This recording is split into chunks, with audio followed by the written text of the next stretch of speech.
Iota की 19 plus 1 upon iota की power 25 इसका होल स्क्वायर, इसकी हमें वैल्यू फाइंड आउट करनी है। तो देखिए हम क्या करते हैं, हम इसको सोल्व करते हैं। आयोटा 19 प्लस 1 की 25 1 रहेगा, नीचे आएगा आयोटा की 25 और इस पूरे का होल स्क्वायर।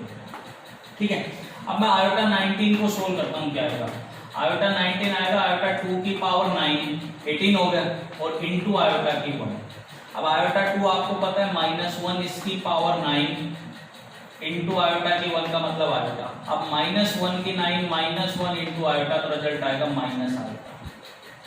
अब आयोटा की 25 को सोल्व करते हैं, इसको लिख देंगे आयोटा 2 की पावर 12 इनटू आयोटा की 1। 25 होगी बेटा, आयोटा 2 था -1 इसकी 12 इनटू आयोटा की 1 आयोटा। अब -1 की 12 प्लस 1 हो जाएगा इनटू आयोटा, तो ये आएगा बेटा प्लस आयोटा। ठीक है, दोनों की वैल्यू हमने निकाल ली, वापस पुट कर देते हैं। इसकी वैल्यू तो आ रही है माइनस आयोटा और प्लस इसकी वैल्यू आ रही है 1 अपॉन आयोटा इसका। ठीक है बेटा, इसके नीचे 1 मानते हैं, एलसीएम में लेते हैं, आयोटा एलसीएम आएगा, ये हो गया माइनस आयोटा स्क्वायर और प्लस 1 इसका होल स्क्वायर, ये बनेगा बेटा। अब आयोटा स्क्वायर की वैल्यू आपको पता है -1 है और बाहर माइनस लग रहा है बेटा, तो ये हो गया 1 + 1 अपॉन आयोटा इसका स्क्वायर, तो 2 अपॉन आयोटा का स्क्वायर, तो ये आएगा बेटा 4 अपॉन आयोटा स्क्वायर। और आयोटा स्क्वायर की वैल्यू क्या होती है -1, तो क्या आंसर आ जाएगा बेटा इसका -4 आ जाएगा। ठीक है बेटा, एक चीज ध्यान रखना, अगर कॉम्प्लेक्स नंबर में पूरे चैप्टर के अंदर अपॉन आयोटा आ जाएगा तो उस नीचे आयोटा को आपको खत्म करना है बेटा। अगर किसी क्वेश्चन का आंसर आपके पास 4 अपॉन आयोटा आ जाए बेटा, ध्यान रखना आप इस चीज को, तो नीचे आयोटा नहीं छोड़ना, आप इसका रैशनलाइजेशन कर लेना, आयोटा से मल्टीप्लाई करके आयोटा से डिवाइड कर देना, तो आप इसको लिख दोगे 4 आयोटा अपॉन आयोटा स्क्वायर, और आयोटा स्क्वायर की वैल्यू होती है -1, तो क्या आंसर आ जाएगा बेटा -4। ठीक है ना, तो पूरे कॉम्प्लेक्स नंबर चैप्टर में ध्यान रखना, अगर अपॉन आयोटा आएगा तो उस आयोटा को खत्म करने के लिए हम उसका रैशनलाइजेशन कर लेंगे, आयोटा से मल्टीप्लाई और आयोटा से क्या कर लेंगे डिवाइड कर लेंगे। अगर किसी क्वेश्चन में ऐसा आ जाए तो आप भी बेटा इसको कर लेना। अब देखिए जो अगले 3 क्वेश्चन दिए मैंने, वो 2 कॉम्प्लेक्स नंबर को कंपेयर करने के क्वेश्चन दिए बेटा, और मैंने कहा था 2 कॉम्प्लेक्स नंबर को जब कंपेयर करेंगे तो रियल को रियल के इक्वल रखना है और इमेजिनरी को इमेजिनरी इक्वल के रखना है।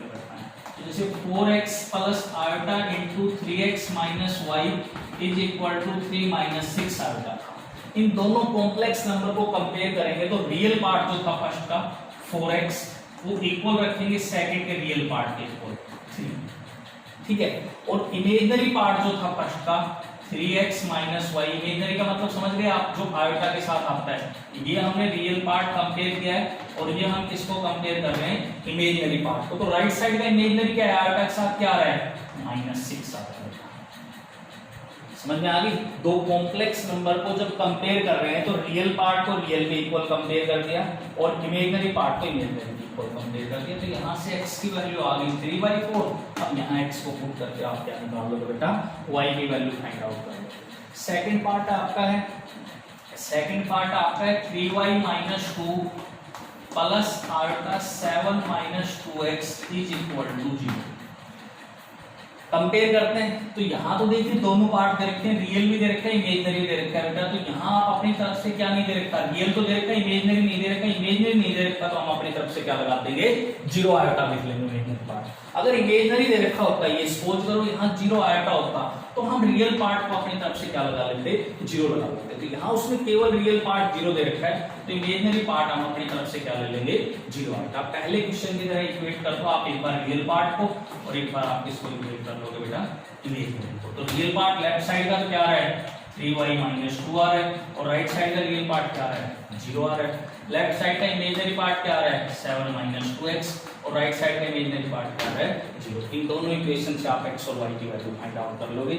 इसी तरह बेटा लास्ट आपका थर्ड क्वेश्चन है, इसको भी आप कंपेयर कर लोगे, रियल पार्ट को रियल के इक्वल रखोगे और इमेजिनरी पार्ट को इमेजिनरी के इक्वल रखोगे। यहाँ से आप x और y की वैल्यू फाइंड आउट करोगे।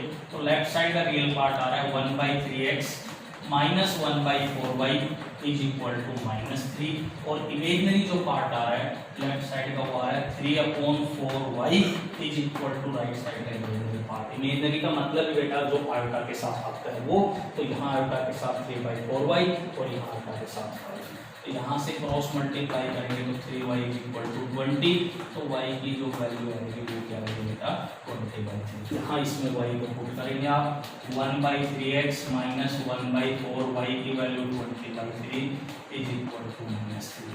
तो 1/3x minus 5/3 is equal to -3। अब इस 5/3 को राइट साइड लेके आओ, 1/3x is equal to -3 plus 5/3, तो 1/3x is equal to 3 LCM -9 plus 4, तो 1/3x की जो वैल्यू आ गई वो आ गई -4/3, 3 से 3 कैंसिल हो जाएगा, तो x की जो वैल्यू आएगी बेटा वो क्या आ जाएगी -4। ठीक है, तो ये कॉम्प्लेक्स नंबर के आप पहले एक्सरसाइज को सोल्व